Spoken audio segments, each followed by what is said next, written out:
Senior ফুটবলাররা যখন হারের বৃত্তে ঘুরপাক কাটছে, অনূর্ধ্ব 20 ফুটবল দল তখন সদর পেয়ে উড়াচ্ছে লাল সবুজ পতাকা। এইজ লেভেলে সাফের চ্যাম্পিয়নশিপে সেমিফাইনালে নেপালের বিপক্ষে অভিষেক হয়েছে ডেকলান সুলিভানের। পুরো ম্যাচে কঠিন পরীক্ষা দিতে হয়েছে বাংলাদেশকে, তবে শেষ পর্যন্ত কি নেপালকে পেছনে ফেলে বাংলাদেশ কাটতে পেরেছে ফাইনালের টিকিট? বিস্তারিত ম্যাচ রিপোর্টে।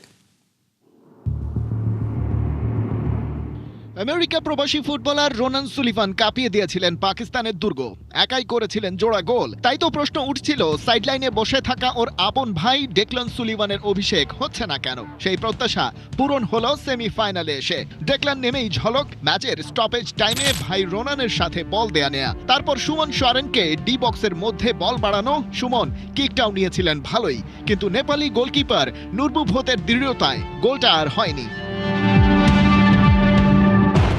ম্যাচের দখল যাদের কাছে থাকুক, প্রথমে কিন্তু এগিয়ে যায় বাংলাদেশি। মালদ্বীপের মালে স্টেডিয়ামে ম্যাচের 11 মিনিটেই ডি বক্সের কোণা থেকে উড়ে আসলো বল, মাথা ছুঁয়েই নেপালের জালে ঠেলে দিলেন দলের নাম্বার 9 মানিক। তাতেই প্রথম গোলের উল্লাসে মাতে লাল সবুজ সাপোর্ট গ্যালারি। নেপালিরা কিছু বুঝে ওঠার আগেই ওদের দুর্গে হানা দেন রোনান সুলিভান। গোলটা পেয়েও গিয়েছিলেন, তবে অফসাইডের বাঁশিতে বাতিল হয় সেই স্কোর। আরও একটা দর্শনীয় গোল মিস করে বাংলাদেশ। এক গোলে এগিয়ে থেকে বিরতিতে যায় লাল সবুজ বাহিনী, তারপর কিছুটা সেফ খেলতে শুরু করে। ফাইনালটা ফুলফিট একটা দল নিয়েই হয়তো খেলতে চেয়েছেন কোচ। বদলি খেলোয়াড়দের মধ্যে ডেকলানকেও নামানো হয় ম্যাচের একেবারে শেষ দিকে 87 মিনিটে। তারপর আক্রমণের ধার কিছুটা বাড়লেও স্কোর লাইনের চেহারায় আর কোনো পরিবর্তন আনতে পারেনি বাংলাদেশ। সেই সুবাদে নেপালের বিপক্ষে 1-0 গোলে জয় নিয়েই মাঠ ছাড়ে তারা। আসরের প্রথম সেমিফাইনাল জিতে একই সাথে তাই কনফার্ম হয়েছে মিঠু চৌধুরীদের ফাইনালও। এ নিয়ে সাফ অনূর্ধ্ব 20 পর্যায়ে তৃতীয়বার ফাইনালে উঠল বাংলাদেশ। 2022 সাফ অনূর্ধ্ব 20 চ্যাম্পিয়নশিপে ভারতের কাছে ফাইনালে হেরেছিল যুবারা। তবে 2024 সালে নেপালকে তাদের মাটিতে হারিয়েই শিরোপা জেতে বাংলাদেশ। সেবার অপরাজিত চ্যাম্পিয়ন হয়েছিল রেড অ্যান্ড গ্রিন আর্মি। এ যাত্রায় আগামী শুক্রবার ফাইনালের মহারণে নামছে ওরা। ওটা জিতলে আরও একবার সেই 24-এর ইতিহাস আসবে ফিরে। খালিদ জামিল, 71।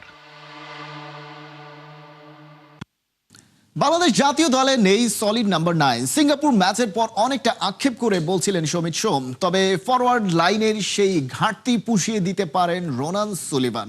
সাফ অনূর্ধ্ব 20 চ্যাম্পিয়নশিপের 3 ম্যাচে 3 গোলে অবদান রেখেছেন সুলিভান। সমিতদের সাথে দারুণ কম্প্যাক্ট প্যাকেজ হয়ে উঠতে পারেন এই রোনান। আবু নাইমের রিপোর্ট। আসলেন, দেখলেন, জয় করলেন। রোনান সুলিভান যেন ম্যাজিক দেখালেন বাংলাদেশ বয়স ভিত্তিক দলে এসে। মাঠে ওর পজিশন আর বাংলাদেশের প্রয়োজন মিলেছে খাপে খাপ। সুলিভানই মেটাতে পারেন ফরওয়ার্ডের অভাব। অনূর্ধ্ব 20 নয়, যেন ওর জন্য জায়গাটা এখন হামজাদের ড্রেসিং রুম। বাংলাদেশ দলের নাম্বার 9-এর অভাবটা নতুন নয়। এশিয়ান কাপে সিঙ্গাপুর ম্যাচে একজন সলিড ফরওয়ার্ড না থাকায় ভুগেছে বাংলাদেশ। ম্যাচ শেষে হারের কারণ বলতে গিয়ে সমিত তুলে এনেছিলেন সেই বাস্তবতা। আমরা বলতে পারি আমাদের যদি একটা নাম্বার 9 থাকতো, এটা বড় একটা নাম্বার 9 ফ্যানদের মধ্যে, বাট আমাদের নাই। সো আমাদের শিখতে হবে আমরা কিভাবে নাম্বার 9 ছাড়া কিভাবে স্কোর করতে পারি। অভাবের ঘরে যেন প্রাচুর্য নিয়ে হাজির হয়েছেন রোনান সুলিভান। সাফ অনূর্ধ্ব 20 চ্যাম্পিয়নশিপে পাকিস্তানের বিপক্ষে জোড়া গোল করার পরে একটা অ্যাসিস্ট করেছিলেন ভারতের বিপক্ষে। সেমিফাইনাল ম্যাচেও প্রতিপক্ষের জালে পাঠিয়েছিলেন বল, যদিও সেটা অফসাইডে কাটা পড়ে। কিন্তু রোনানের স্কোরিং অ্যাবিলিটি ওকে এই ম্যাচেও আলাদা করেছে বাকিদের থেকে। ফরওয়ার্ড লাইনে সুলিভানের এমন পারফরম্যান্স আশা দেখায় শীঘ্রই সিনিয়র টিমের হয়েও ওর সার্ভিসটা নিতে পারে বাংলাদেশ। ক্ষিপ্রতায় Ronan top class, ball controlling এর সাথে ওর অ্যাকুরেসিটাও দুর্দান্ত। প্রথম ম্যাচে ফ্রি কিক থেকে গোল করে যেন জানান দিয়েছিলেন মামুলি না ও লম্বা রেসের ঘোড়া। সাফে বাংলাদেশকে ফাইনালে তোলার অন্যতম নায়কও রোনান। ইম্প্যাক্ট বিবেচনায় সাফ থেকে লাল সবুজের সেরা প্রাপ্তি রোনান বেঞ্জামিন সুলিভান। রোনান যে ঝলক দেখিয়েছেন তাতে শীঘ্রই জাতীয় দলের ক্যাম্পে ডাক পেলে অবাক হওয়ার সুযোগ নাই। তবে ওর জন্য সাফের ফাইনালটা গুরুত্বপূর্ণ। প্রত্যাশার চাপ মাথায় নিয়ে সেখানে কেমন পারফর্ম করেন সেটাও থাকবে নজরে। বয়সটা 18 হলেও কনসিস্টেন্সি ওকে নিয়ে আশা দেখায় ভালো করবে ও ফাইনালেও। রোনান তার কাজটা করেছেন এজ লেভেলে বেশ হেসে খেলে, তবে প্রশ্ন আছে সিনিয়র টিমের ফরওয়ার্ড লাইনের দায়িত্বটা আরো বড়। হামজা সমিতদের মতো ওয়ার্ল্ড ক্লাস প্লেয়ারদের সাথে তাল মেলানো বড় চ্যালেঞ্জ। তাই রোনানকে নিয়ে টিম ম্যানেজমেন্ট ভাবতে পারে ভিন্নভাবেও। আবু নাইম, ৭১। ইতিহাস গড়া হলো এশিয়ার মঞ্চের সামর্থ্যের জানান দেয়া, হলো চোখে চোখ রেখে লড়াই করাও। বাংলাদেশের ইতিহাসে প্রথমবারের মতো এশিয়ান কাপের মঞ্চে জোড়া গোল করে হিস্ট্রি মেকারও হলেন মিস্টেরিয়াস মোসাম্মদ সাগরিকা। কিন্তু থাইল্যান্ডের নীল সাগরে ঝড় তুলে যুদ্ধ করেও শেষ পর্যন্ত যে আর পারল না বাংলাদেশ। এফসি অনূর্ধ্ব-20 এশিয়ান কাপের বাংলাদেশ বনাম থাইল্যান্ড লড়াইয়ের বাকিটা তাজিন খন্দকারের রিপোর্টে। একটা ম্যাচ, কিন্তু তার চেয়েও বড় যে এটা ইতিহাসের অংশ, এক আত্মমর্যাদার লড়াই, এশিয়ার বুকে মাথা তুলে দাঁড়াবার মঞ্চ, আর ফুটবল বিশ্বে নিজেদের সামর্থ্যের জানান দেয়ার রণক্ষেত্র। ম্যাচটা যেন যুদ্ধের আবহেই মোড়ানো। মুখোমুখি অবস্থানে লাল সবুজের আখ্যান বনাম নীল জলরাশির থাইল্যান্ড।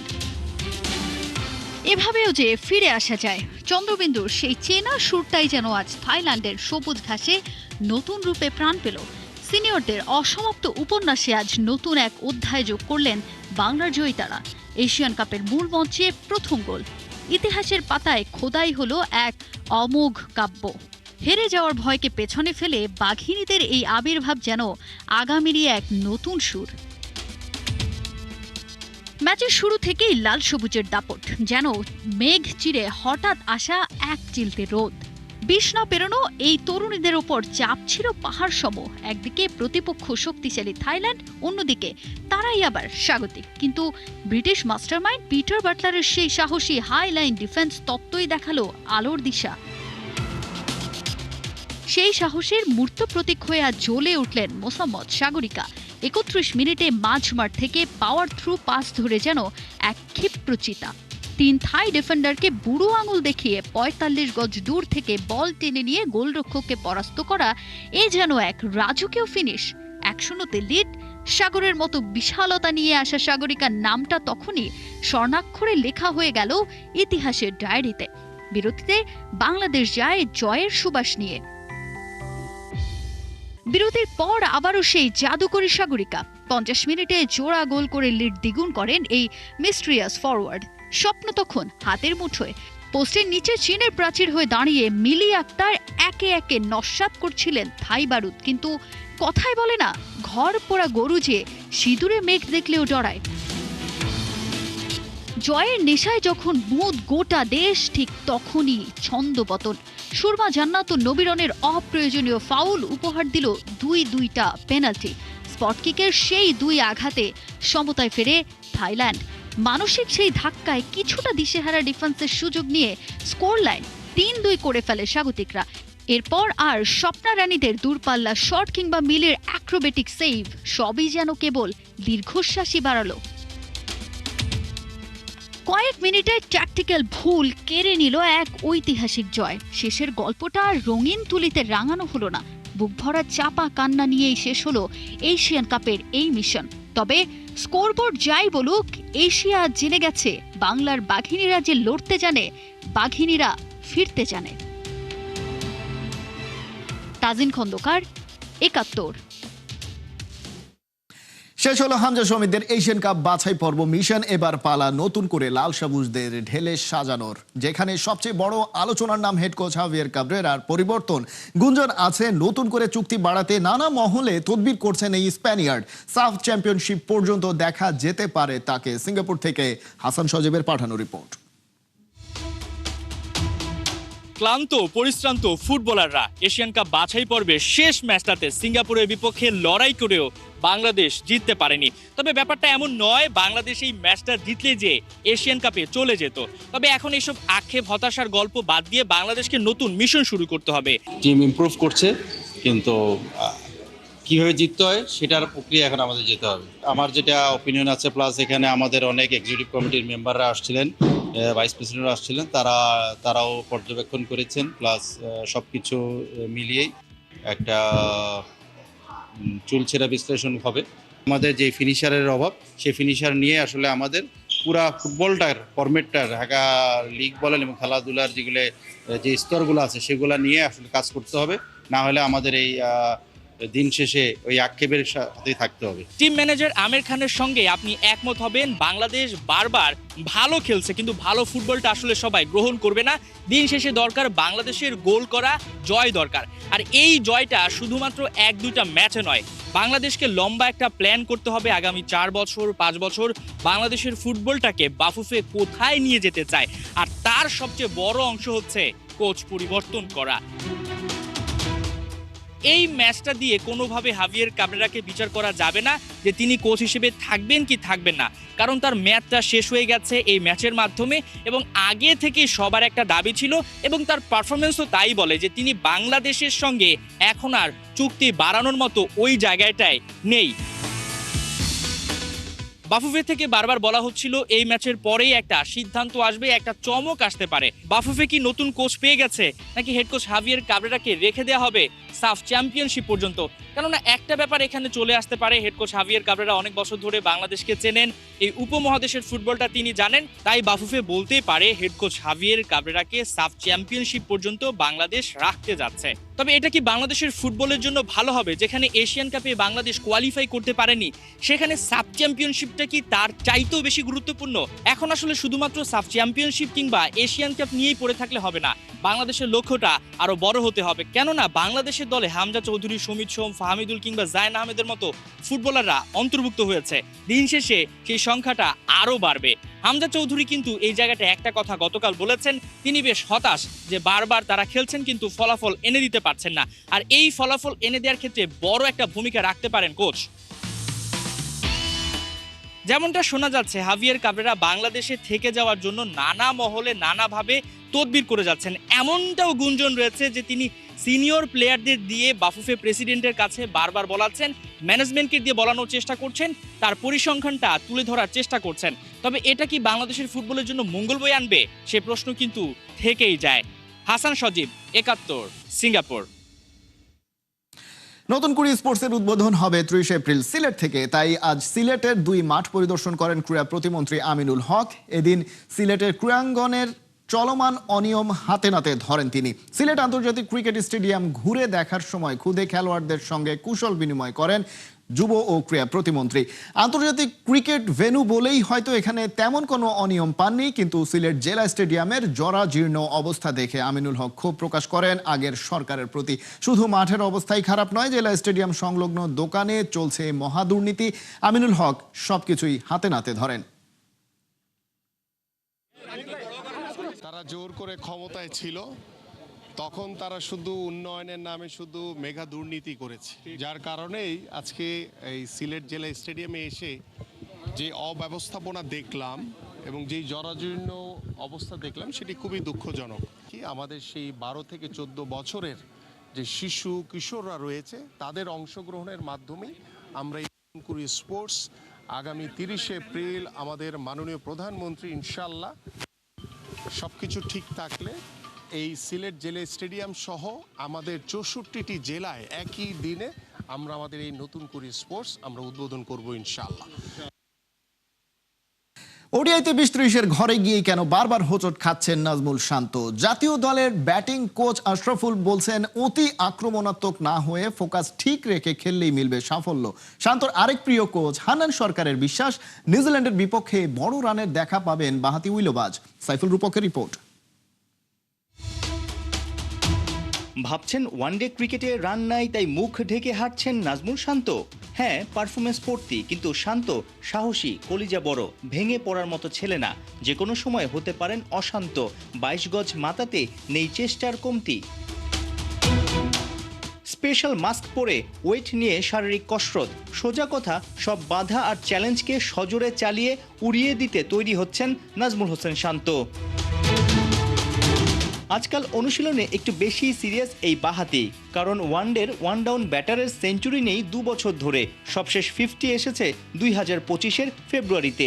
গেল 12 ওডিআই ইনিংসে 5 বারই আউট হয়েছেন সিঙ্গেল ডিজিটে। সমস্যা কি খুঁজে পেয়েছেন জাতীয় দলের ব্যাটিং গুরু মোহাম্মদ আশরাফুল? এটা আমি ফিল করি যে আমরা যখনই ব্যাটসম্যানরা আউট হই আমরা কিছু একটা হয়তো বা চিন্তা করছি যে এক্সট্রা একটা শর্টস খেলতে চাবো বা ওভার কনফিডেন্স হয়ে যায়, ফোকাসটা কমে যায়। তো ওই জিনিসটাই যেন তারা লম্বা সময় রাখতে পারে তাহলেই আসলে বড় ইনিংস খেলাটা সম্ভব। বিশেষ করে টেস্ট ক্রিকেটে কিন্তু আবার 100 করছেন, আয়ারল্যান্ডের সাথে চমৎকার একটা 100 করেছেন। তো সেই জায়গায় অবশ্যই স্টার্ট হয়ে মিস করাটা সেও চিন্তা করছেন যে এই জায়গাটা আমি মিস করছি। আশা করি যে নিউজিল্যান্ড সিরিজে সে বড় রান করবেন। আপনার টিপস কি থাকে আসলে? আমার যে জিনিসটা থাকে যে আসলে নিজেকে সময় দেওয়া আর কি, প্রত্যেকটা ব্যাট পরিশ্রম করেছে। হ্যাঁ অবশ্যই। ডিপিএল বিপিএল এর শিরোপা জেতায় ক্রিকেট আঙ্গনে অনেকেই হান্নান সরকারকে দেশ সেরা কোচের তকমা দিয়েছেন। হান্নান যদি সেরা ওস্তাদ হন, শান্ত তাহলে বেস্ট লিডার। কারণ শিরোপাজয়ী ঢাকা আবাহনী ও রাজশাহী ওয়ারিয়র্সের নেতৃত্বে ছিলেন নাজমুল। হান্নানের ছক দারুণভাবে মাঠে বাস্তবায়ন করে সাফল্য তুলে এনেছেন। জাতীয় দলের রঙিন জার্সিতে বাহাতির কেন দুর্দশা? রিসেন্ট পাসে শান্ত যেটা হয়েছে, বিপিএলে কিন্তু শুরুর দিকে ভালো খেলছিল, পরের দিকে সে কিন্তু একটু অফ ফর্মে চলে গিয়েছিল। তারপরে বিসিএলে একটা 50 করেছে, কিন্তু বিসিএলে খুব কন্টিনিউ রান করেনি। সো চেষ্টা করছে, কিছু কিছু জায়গায় তো ওয়ার্কআউট করছে টেকনিক্যাল জায়গায়। সো সব কিছু মিলে আমার মনে হয় যে একটা বড় রান করলে সেটা ওভারকাম করা খুবই সম্ভব, এবং তার যে মেন্টালিটি, সে যেই ধরনের পজিটিভ ছেলে, আমার মনে হয় যে এটা একটা সময়ের ব্যাপার, যে জাস্ট একটা ম্যাচের ব্যাপার। একটা ম্যাচ ভালো খেললেই বা বড় রান করলেই হয়তো বা সেই কনফিডেন্সটা ফিরে পাবে, এবং সেই 1 বছর আগের যে শান্ত ছিল, যে ওয়ানডেতে বেস্ট ব্যাটসম্যান, সেটা আবার ফিরে পাবে। গেল মাসে পাকিস্তানের বিপক্ষে 3 ওয়ানডেতে 27-0 ও 27। হয়তো শান্ত ভাবছেন, হাতের তালুর মতো চেনা এই শেরি বাংলায় কেন বড় রান আসছে না। চলতি মাসের 17 ও 20 তারিখ মিরপুরেই নিউজিল্যান্ডের বিপক্ষে জোড়া ওয়ানডে। কেমন হবে পিচের চরিত্র? প্রধান কিউরেটর টনি হেমিংয়ের সঙ্গে কি সেই আলাপই সারলেন? শরীর ভাষা দেখে বলাই যায় বড় রান করার ক্ষুধা নিয়েই এদিক ওদিক ছুটছেন নাজমুল শান্ত। সাইফুল রূপক, 71। কঠিন পরিশ্রম, অনেকেই হাই অ্যালটিটিউড মাস্ক পরে করছেন রানিং। বৃহস্পতিবার শেষ হচ্ছে টাইগারদের fitness training. Strength and conditioning coach ক্রিকেটারদের ফিটনেস নিয়ে খুশি, তবে আরও কমাতে চান ফ্যাট পার্সেন্টেজ। নিউজিল্যান্ডের বিপক্ষে হোম সিরিজকে সামনে রেখে শনিবার থেকে হোম অফ ক্রিকেটে শুরু হবে স্কিল ট্রেনিং। নাহিয়ান বিন জসিমের রিপোর্ট। নিজেই নিজের ফ্যাট পরখ করছেন ওয়ানডে ক্যাপ্টেন। মাঝে ঈদের ছুটি, পাকিস্তান সিরিজের পর লম্বা ব্রেক। অনেকের শরীরেই বেড়েছে ফ্যাট পার্সেন্টেজ, ঠেকেছে 30%-এ, অথচ থাকতে হবে 20%-এর নিচে। ক্রিকেটারদের তাই দম ফেলার ফুরসত মিলছে না 6 দিনের স্ট্রেংথ অ্যান্ড কন্ডিশনিং ক্যাম্পে। কাঠ ফাটা রোদে ভিজে একাকার, ঝুম বৃষ্টিতেও যেন ক্রিকেটারদের কষ্টের ঘাম আলাদা করা যায়। আমরা চেয়েছি যে ফ্যাট পার্সেন্টেজ যেন একটা প্লেয়ারের 20%-এর নিচে থাকে। তো আমাদের কিছু কিছু প্লেয়ারের ফ্যাট পার্সেন্টেজ এরকম 30% হয়ে গিয়েছিল। এই ক্যাম্পের পর আশা করি এটা 25%-এ নামবে। আস্তে আস্তে এটা আমরা বিলো 20-র নিচে নামানোর চেষ্টা করবো। আলটিমেটলি গোল আমাদের এটা। হাই অ্যালটিটিউড মাস্ক পরে ট্রেনিং, সোশ্যাল মিডিয়ায় আলোচনায় এসেছিলেন কিং কোহলি। এবার শান্তদের দেখা যাচ্ছে সেই বিশেষ মাস্ক পরে রানিং করতে। রহস্যটা কি আসলে? আমরা দেখছি যে এবার ট্রেনিংয়ে ক্রিকেটাররা বিশেষ ধরনের একটা মাস্ক ইউজ করছে। এটার বিষয় একটু জানতে চাচ্ছি, এটা কি আপনারাই সাজেস্ট করেছেন ক্রিকেটারদেরকে, না তারা আসলে নিজ থেকেই এই জিনিসটা ইউজ করছে? এই স্পোর্টস মাস্ক প্রথমে আমি তানবীরের জন্য এনেছিলাম। তানবীর আমাদের লেফট আর্ম স্পিনার, তানবীরের জন্য। তো ও প্রথমে ইউজ করে না, তারপর এটা আমি ইউজ করা শুরু করি। মূলত এটা হাই অ্যালটিটিউড মাস্ক। আপনি অনেক উপরে গেলে আপনার ব্রিথ নিতে পারবেন না। এই মাস্কের কাজ হচ্ছে আপনাকে ব্রিথ নিতে দিবে না, আপনি অনেক কষ্ট করে ব্রিথ নিতে হবে। আর ব্রিথ যখন আপনি না নিতে পারবেন, তখন কি হার্টের ক্যাপাসিটি বাড়বে, হার্টের লোড নেওয়ার ক্ষমতা বাড়বে। আমি এখন 85% হার্ট রেট করতে গিয়ে আমার হয়তো 5টা রাউন্ড দিতে হবে। হয়তো যদি আমি মাস্ক পরে ওকে একটা রাউন্ড দিই, তার 85% হার্ট রেট উঠে যাবে। তার মানে আমি অল্প সময়ের মধ্যে ওরা মাস্ক পরে আমার কাজটা আদায় করতে পারতেছি। হ্যাঁ, সেই জন্য সে মাস্কটা অ্যাপ্লাই করে আমি ফার্স্টে 2-3 জনকে এটা অ্যাপ্লাই করতে বলছি। ওরা এটা বেটার ফিল করেছে। এখন সমস্ত প্লেয়াররাই বলতেছে যে এই মাস্ক আমরা ব্যবহার করতে পারি কিনা। নিউজিল্যান্ডের বিপক্ষে হোম সিরিজকে সামনে রেখে স্ট্রেংথ অ্যান্ড কন্ডিশনিং ক্যাম্প শেষের দিকে। জোর গুঞ্জন, কিউইদের বিপক্ষে হোম সিরিজে সাকিবকে দেখা যেতে পারে, কিন্তু দল ঘোষণার আগে তো সাকিবের ফিটনেস আপডেটটাও লাগবে। বিসিবি কি সাকিবের ফিটনেসের সেই খোঁজ খবর রাখছে? ফিটনেস নিয়ে কাজ করার কোনো ধরনের মেসেজ পেয়েছেন কিনা, যেটা নিয়ে আপনারা কাজ করছেন অলরেডি? কিন্তু কথা, সাকিব কবে আসবে, কি করবে, সেটা নিয়ে আমি আগের থেকে কোনো প্ল্যান পরিকল্পনা আমাদের তরফ থেকে, মানে আমি আমার তরফ থেকে এখনো সাজাতে পারিনি। সে যখন দেশে আসবে, বিসিবি যখন তাকে মনে করবে যে he is ready to play, তখন আমরা তাকে নিয়ে একটা প্ল্যান করবো। রেডি তো এফটি ভাই টাইমটা অনেক কম থাকবে, যেটা আপনাদের ফিটনেসের একটা ব্যাপার থাকে, যেটা নিয়ে কাজ করতে হয়। সো তাকে তো এখন থেকে মনিটর করাটা খুব বেশি স্বাভাবিক আমার কাছে মনে হয়। হ্যাঁ, আপনি ঠিক বলছেন, মনিটরিং করাটা বিষয়। কিন্তু কথা হলো, সাকিবরা আমরা এখানে থাকলে যা মনিটর করব, তার থেকে বেশি মনিটরিংয়ের উপরে সাকিব আছে। আমার ধারণা সে যেদিন আসবে সে তখন প্রপার আপনাদের কাছে কোনো ডাটা নেই আর কি। আবার ডেটা নাই। স্ট্রেংথ অ্যান্ড কন্ডিশনিং কোচের কথায় আভাস মিলছে, সাকিব ভক্তদের অপেক্ষা আরও বাড়ছে। বৃহস্পতিবার শেষ হচ্ছে টাইগারদের 6 দিনের ফিটনেস ক্যাম্প। শনিবার থেকে শুরু স্কিল ট্রেনিং। নাহিয়ান বিন জসিম, ৭১। এই ছিল এখনকার খেলা যোগে। সরাসরি সংবাদ অনুষ্ঠান দেখতে চোখ রাখুন ৭১-এর ফেসবুক পেজে এবং সাবস্ক্রাইব করুন ৭১-এর ইউটিউব চ্যানেল। ৭১-এর সাথেই থাকুন।